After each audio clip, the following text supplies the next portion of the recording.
এত আদরের সন্তান, এত মায়ের সন্তানটাকে কি করিয়া নিবেন, মায়ের কাছ থেকে কি করিয়া বিদায় দিবেন? পৃথিবীর মধ্যে মায়ের মতো এত আপন মানুষ নাই, মায়ের মতো এমন কলিজার আপন মানুষ একজনও নাই, ঠিক কিনা বল? মাকে যদি ইব্রাহিম নবী বলতো তোমার সন্তানটাকে কোরবানি করব, হয়তো সে রাজি হইতো না। এই জন্য ইব্রাহিম নবী বলেন, সন্তানটাকে রেডি করে দাও, প্রস্তুত করে দাও, সন্তানটাকে বড় একজন ব্যক্তির সাথে সাক্ষাৎ করায় দিব। সাথে সাথে তাকে রেডি করাইয়া দিল, ভালো কাপড় পরাইয়া ইব্রাহিম নবী তার সন্তানকে নিয়ে রওনা করার সময় রশি নিয়ে যায়, ছুরি নিয়ে যায়। বলে রশি নিয়ে যাও কেন, ছুরি নিয়ে যাও কেন? বলে যদি বড় কোনো ব্যক্তির সামনে যেতে হয়, তাহলে তার সামনে কোনো কিছু কোরবানি পেশ করতে হয়। আমরা যাব, সেখানে গিয়ে আমরা আল্লাহর রাস্তায় কোনো কিছু কোরবানি করে দিব। এরে নবীরা আশিক উম্মতের দল, ইব্রাহিম নবী সন্তানকে নিয়ে রওনা। সন্তানকে বার ডাক দিয়া বলেন, রে সন্তান, ইয়া বুনাইয়া ইন্নী আরা ফিল মানামি আন্নী আযবাহুকা ফানজুর মাযা তারা। ও আদরের সন্তান, আমাকে একটু বলো, আমি আল্লাহর রাস্তায় আমি স্বপ্ন দেখেছি, আমি তোমারে জবে করতেছি। ইব্রাহিম নবী সন্তানকে কেন জিজ্ঞাসা করলেন? কারণ আল্লাহর রাস্তায় কোরবানি দেওয়ার জন্য বাবা এত প্রস্তুত হয়ে আছে। সন্তানকে কোরবানি দিবেন, মনের মধ্যে কোনো কষ্ট নাই, সন্তানকে জবে করে দিবেন, কোনো মনে ব্যথা নাই। কারণ যে আল্লাহ সন্তান দিয়েছে, ওই আল্লাহ আবার সন্তানকে নেওয়ার জন্য ডাক দিয়েছে। ওরে আল্লাহর বান্দা, ও যুবক, ইব্রাহিম নবী যদি সন্তান না চায়, এরপরও ইব্রাহিম নবী কোরবানি করবেন। কারণ ইব্রাহিম নবী আল্লাহর এত পাগল, ইব্রাহিম নবী আল্লাহর জন্য এমনি ইব্রাহিম নবী খলিলুল্লাহ হয়। ইব্রাহিম নবী চান, আমি তো আল্লাহর রাস্তায় নিজে কোরবানি হওয়ার জন্য, কোরবানি দেওয়ার জন্য প্রস্তুত আছি। দেখি না আমার সন্তান সামনে নবী হবে, আল্লাহ যাকে নবী বানাইবেন, দেখি না আল্লাহ তাকে কেমন প্রস্তুত করে রেখেছে। আরো জোরে বলেন। সন্তান আজানের সময় বলে, বাবা চলো নামাজ পড়বো। সন্তান আজানের সময় হয়ে গেলে যায় নামাজ বিছাইয়া বাবার সাথে মায়ের সাথে নামাজে দাঁড়ায় যাচ্ছে না, কথা কয় না। সন্তান মা বাবার সাথে ইমানের শিক্ষাটা নেয়, দ্বীনের শিক্ষাটা নেয়। ইব্রাহিম নবী চায় আমার সন্তান, এই সন্তানটা আল্লাহর রাস্তায় কোরবানি হওয়ার জন্য প্রস্তুত আছে কিনা। যখন ইব্রাহিম নবী তাকে এই কথা বলল, ইব্রাহিম নবী এই কথা বলার সাথে সাথে আল্লাহ তাআলা ইসমাঈল আলাইহিস সালাম মাত্র কয়েক বছর বয়স, এখনো বালেগ হয় নাই, আল্লাহ তাআলা ইসমাঈল আলাইহিস সালাতু ওয়াস সালামের জবানে কেমন আল্লাহ সন্তান দিয়েছেন।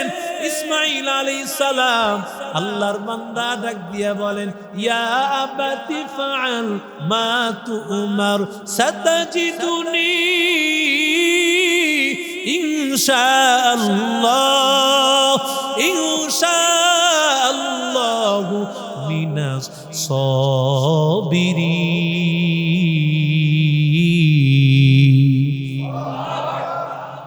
12 বছরের সন্তান, এত ছোট সন্তান, 12 বছরের বাচ্চা কি আছে? একটু দাঁড়াও, 12 বছর কার? দাঁড়াও, 12 বছর। এই যে দেখো, কত বছর তোমার? তোমার 12? দেখেন এই ছোট্ট বাচ্চা, কত বছর বয়স? জোরে কয় না, জোরে কয় না। 12 বছরের বয়সের বাচ্চা বাবারে কি উত্তর দেয় একটু চিন্তা করে। আল্লাহ তাআলা কেমন ভাবে গড়াইয়া উঠাইছেন। সন্তান ডাক দিয়া বলে, ও বাবা, আল্লাহর রাস্তায় কুরবানি হওয়ার জন্য আমি প্রস্তুত। শুধু তাই নয়, আমি তোমার আল্লাহর রাস্তায় কোরবানি হওয়ার জন্য প্রস্তুত আছি, এবং ধৈর্যশীল বান্দার মধ্যে আমাকেও পাবে। পরিপূর্ণ ধৈর্যের পরিপূর্ণ পরীক্ষা আমি আপনার সাথে দেওয়ার জন্য রাজি আছি। আয় আল্লাহ, একটা নেককার সন্তান দাও। আল্লাহ ছেলে দাও, মেয়ে দাও, এটা বলেন নাই। ইব্রাহিম নবী আল্লাহর কাছে বলেছেন, আল্লাহ একটা নেককার সন্তান দাও। ঠিক কিনা বলো? আমরা বলি একটা ছেলে দাও, একটা মেয়ে দাও। নবীরাও চেয়েছেন ছেলে, তবে তাদের ছেলে চাওয়ার অর্থ হলো আমি নবী যেমন আল্লাহর কাছে দামি হয়ে গেছি, আমার সন্তানটা আমার পরে সে যেন কোরআনের রাস্তায়, দ্বীনের রাস্তায়, ঈমানের রাস্তায় মানুষকে পরিচালিত করে জান্নাতে নিতে পারে। আতিনা ফি দারে দুনিয়া না হাসান, আতিনা ফি দারে উকবা না হাসান, ইয়া গিয়াসাল মুস্তাগীসিন হদিনা وافتخارا بالعلوم والغنى قدر قدرت داري بل كمال انت ربي انت حسبي ذو الجلال تو ہی قادر جلیل اللہ جہادار بہر حال تو ہی میرا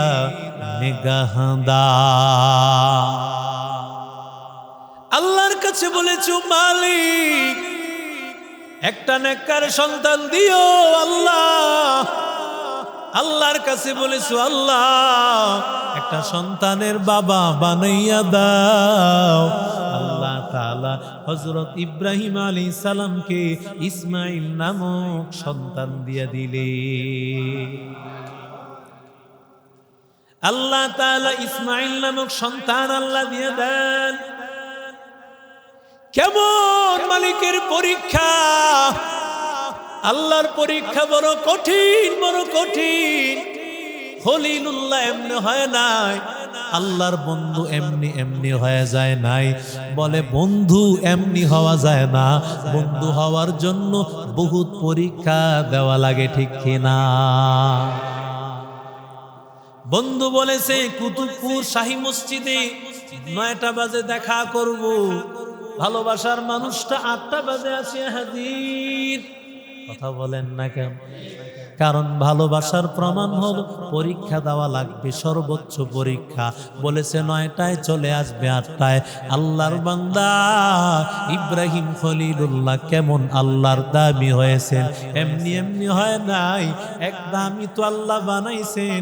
আল্লাহ তাআলা আগুনের পরীক্ষা দিয়া সর্বশেষ পরীক্ষা আল্লাহ নিলেন তার সন্তান দিয়া। আল্লাহ তাআলার কাছে সন্তান চেয়েছেন, সন্তান হয়ে গেল।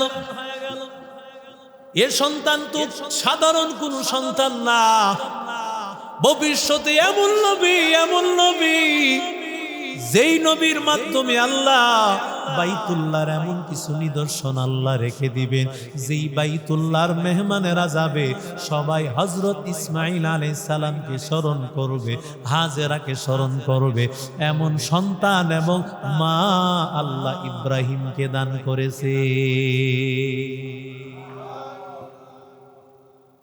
এরে আল্লাহর বান্দা ও যুবক, সন্তান এবার বাবার সাথে কাজ করার সামর্থ্য হয়েছে, শক্তি হয়েছে।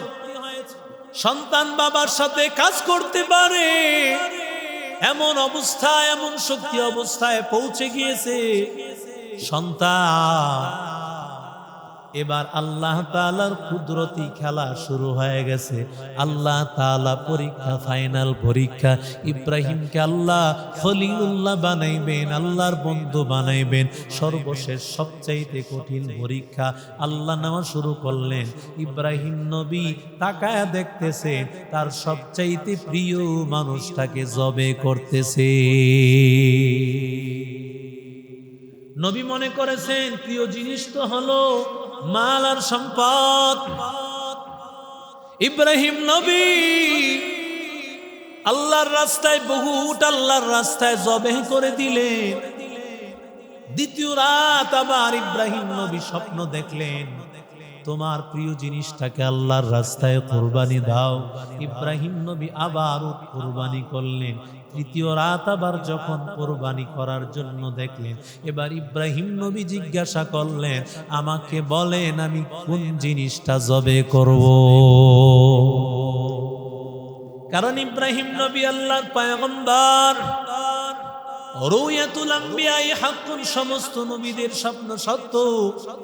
নবীদের স্বপ্নটাও আল্লাহর পক্ষ থেকে ওহী হয়ে থাকে। ইব্রাহিম নবী বুঝতে পেরেছেন আমার স্বপ্নটা আল্লাহর পক্ষ থেকে কোনো ওহী হয়ে থাকবে, সুতরাং আমি ব্যাখ্যা জেনে নেই। সাথে সাথে আল্লাহ জানায় দিলেন ইব্রাহিম তুমি তোমার সন্তান ইসমাইলকে জবে করে দাও। हकीकत से तू दुनिया बेखबर है, दुनिया की नुमाइश पर नजर है।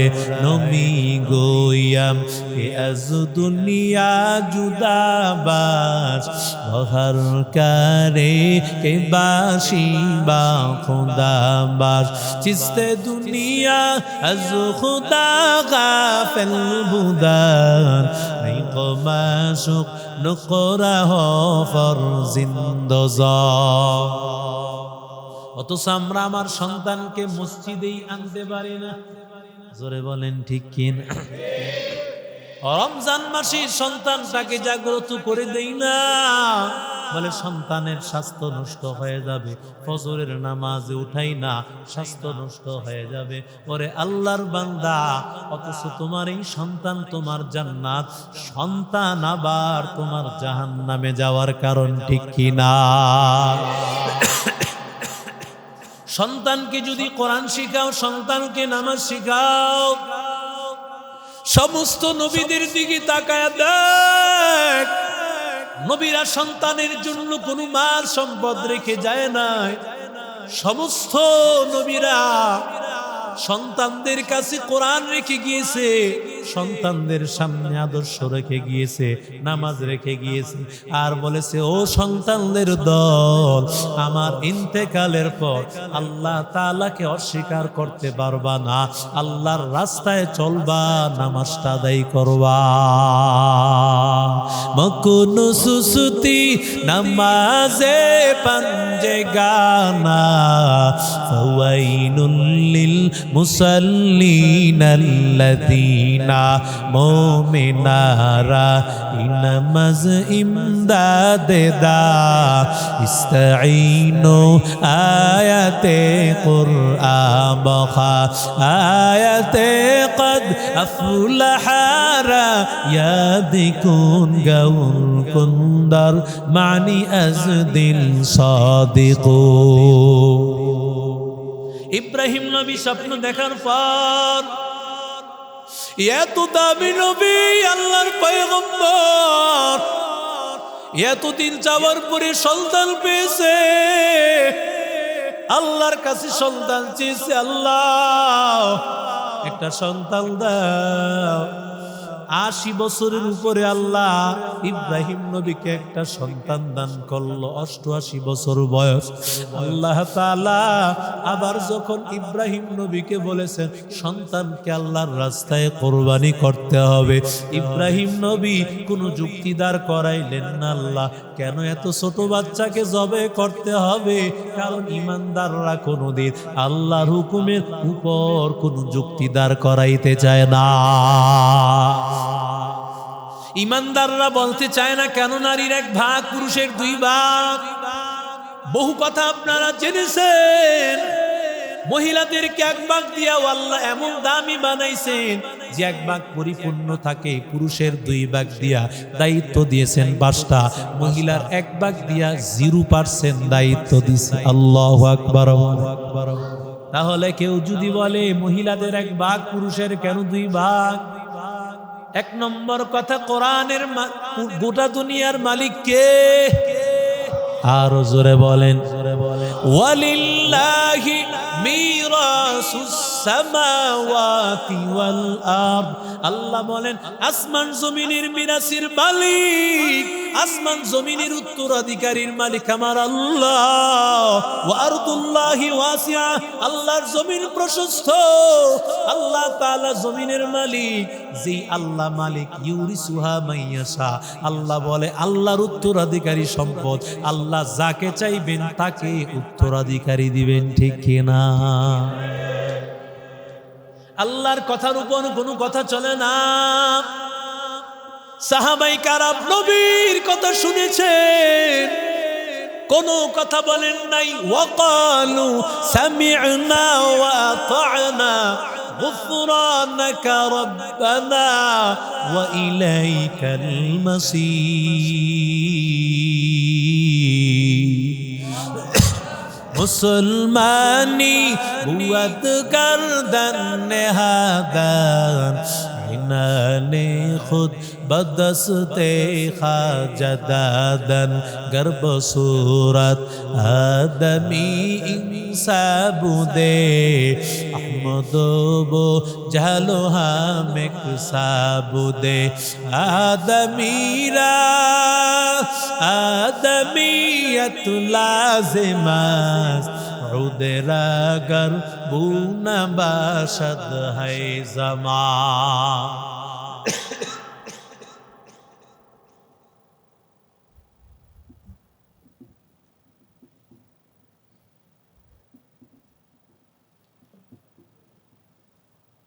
সারাদিন আমার জ্বর, অনেক জ্বর ছিল।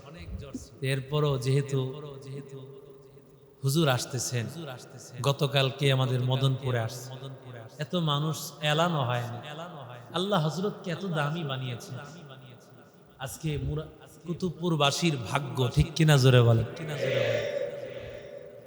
বাংলাদেশের জিন্দা বুখারী একজনকেই বলা হয়, আল্লামা জামালউদ্দিন সন্দীপী বারাকাল্লাহু ফি হায়াত, যিনি কথায় কথায় মেশকাত শরীফ পুরাটাই তার মুখস্থ ছিল। আল্লাহ অদ্বিতীয় আরেকজন ব্যক্তিকে বাংলার জমিনে কবুল করেছেন, আল্লামা আরিফ বিন হাবিব। জবানি কোরআন এবং হাদিস ছাড়া দ্বিতীয় কথা নাই। সুবহানাল্লাহ। আহলে হাদিসদের দাঁত ভাঙা জবাব দেওয়ার জন্য একটা লোক যথেষ্ট, ঠিক কিনা জোরে? একটা লোকই যথেষ্ট। সারা পৃথিবীর, আমি তো বলবো সারা পৃথিবীর আহলে হাদিস যারা আছেন সবাই একদিকে বসবেন, শুধুমাত্র আল্লামা আরিফ বিন হাবিব অন্য জায়গায় বসবেন, যথেষ্ট। কেউ লাগবে না, ঠিক কিনা জোরে? ঠিক কিনা? কেউ লাগবে, এদের তো বুঝি নাই। মুসলমান ইমানদার আল্লাহর গোলাম, আল্লাহ যখন বলেছেন ইব্রাহিম তুমি তোমার সন্তানটাকে জবে করে দাও আল্লাহর রাস্তায়, এরে আল্লাহর বান্দা, ইব্রাহিম আলাইহিস সালাতু ওয়াস সালাম সন্তানের কাছে চলে আসছে। মা তার সন্তানের কাছ থেকে, এত আদরের সন্তান, এত মায়ের সন্তানটাকে কি করিয়া নিবেন, মায়ের কাছ থেকে কি করিয়া বিদায় দিবেন? পৃথিবীর মধ্যে মায়ের মতো এত আপন মানুষ নাই, মায়ের মতো এমন কলিজার আপন মানুষ একজনও নাই, ঠিক কিনা বল? মাকে যদি ইব্রাহিম নবী বলতো তোমার সন্তানটাকে কুরবানি করব, হয়তো সে রাজি হইত না। এই জন্য ইব্রাহিম নবী বলেন সন্তানটাকে রেডি করে দাও, প্রস্তুত করে দাও। সন্তানটাকে বড় একজন ব্যক্তির সাথে সাক্ষাৎ করায় দিব। সাথে সাথে তাকে রেডি করাইয়া দিল, ভালো কাপড় পরাইয়া ইব্রাহিম নবী তার সন্তানকে নিয়ে রওনা করার সময় রশি নিয়ে যায়, ছুরি নিয়ে যায়, বলে রশি নিয়ে যাও কেন, ছুরি নিয়ে যাও কেন? বলে যদি বড় কোনো ব্যক্তির সামনে যেতে হয় তাহলে তার সামনে কোনো কিছু কোরবানি পেশ করতে হয়। আমরা যাব, সেখানে গিয়ে আমরা আল্লাহর রাস্তায় কোনো কিছু কোরবানি করে দিব। এরে নবীর আশিক উম্মতের দল, ইব্রাহিম নবী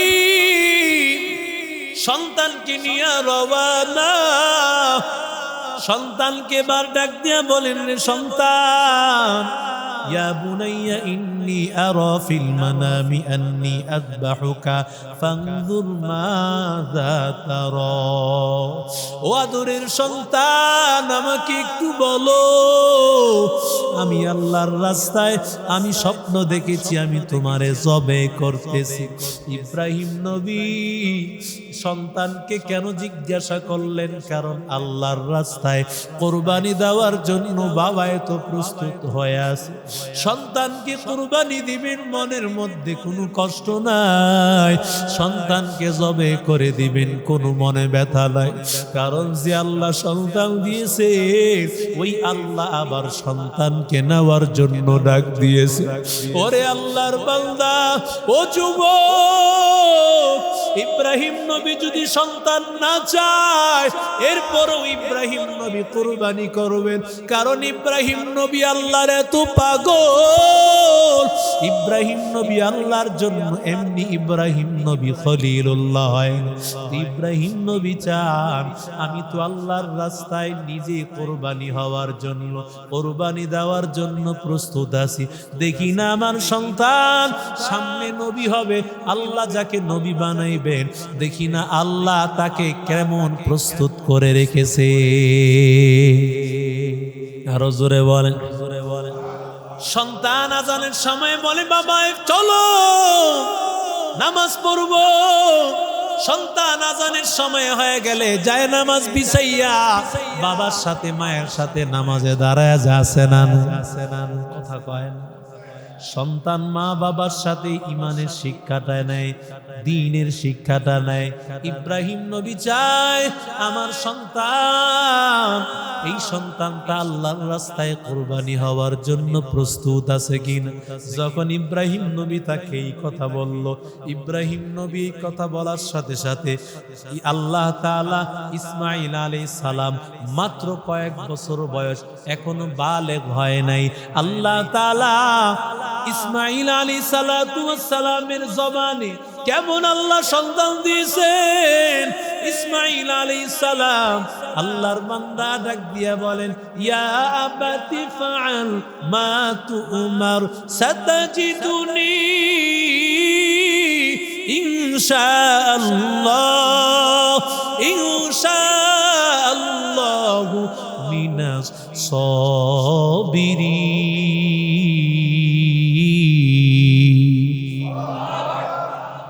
12 বছরের সন্তান, এত ছোট সন্তান, 12 বছরের বাচ্চা কি আছে? একটু দাঁড়াও, আসেনি 12 বছর কার? দাঁড়াও, 12 বছর। এই যে দেখো কত বছর তোমার? তোমার 12? দেখেন এই ছোট্ট বাচ্চা, কত বছর বয়স? জোরে কয় না, জোরে কয় না। 12 বছরের বয়সের বাচ্চা বাবারে কি উত্তর দেয় একটু চিন্তা করে। আল্লাহ তাআলা কেমন ভাবে গড়াইয়া উঠাইছেন। সন্তান ডাক দিয়া বলে, ও বাবা, আল্লাহর রাস্তায় কুরবানি হওয়ার জন্য আমি প্রস্তুত। শুধু তাই নয়, আমি তোমার আল্লাহর রাস্তায় কুরবানি হওয়ার জন্য প্রস্তুত আছি। এবং ধৈর্যশীল বান্দার মধ্যে আমাকেও পাবে। পরিপূর্ণ ধৈর্যের পরিপূর্ণ পরীক্ষা আমি আপনার সাথে দেওয়ার জন্য রাজি আছি। এরা নবীর আশিক উম্মতের দল, ও যুবক, ও আল্লাহর গোলাম, সন্তান যখন প্রস্তুত হয়ে গেছে বাবার সাথে কুরবানি হওয়ার জন্য, ও আল্লাহর বান্দা আল্লাহর বান্দা এবার যখন নিয়ে রওনা করেছেন, লম্বা ইতিহাস, যখন আল্লাহর বান্দা দুইজনই প্রস্তুত হয়ে গেছে কোরবানি হওয়ার জন্য, ফালাম্মা আসলামা ওয়া তাল্লাহু লিল জাবিন, যখন দুইজনে প্রস্তুত আল্লাহর রাস্তায় কুরবানি হয়ে যাবে, আল্লাহর রাস্তায় নিজের জানটাকে দিয়ে দিবে, সন্তান আল্লাহর রাস্তায় নিজের জানটা দেওয়ার জন্য প্রস্তুত হয়ে গেছে। ইব্রাহিম নবীও নিজের সন্তানটাকে দেওয়ার জন্য প্রস্তুত হয়ে গেছে। এমন সময় যখন ছুরিটা নিয়া ইব্রাহিম নবী যতই সন্তানের গলার উপর দিয়া পৌঁছাইতে থাকে, কিন্তু না না, সন্তানের গলার উপর দিয়া যতই পৌঁছাইতে থাকে, একটু সামান্য পরিমাণ একটা পশমও ইসমাইলের কাটতেছে না। ইব্রাহিম নবী ডাক দিয়া কইরে, ছুরি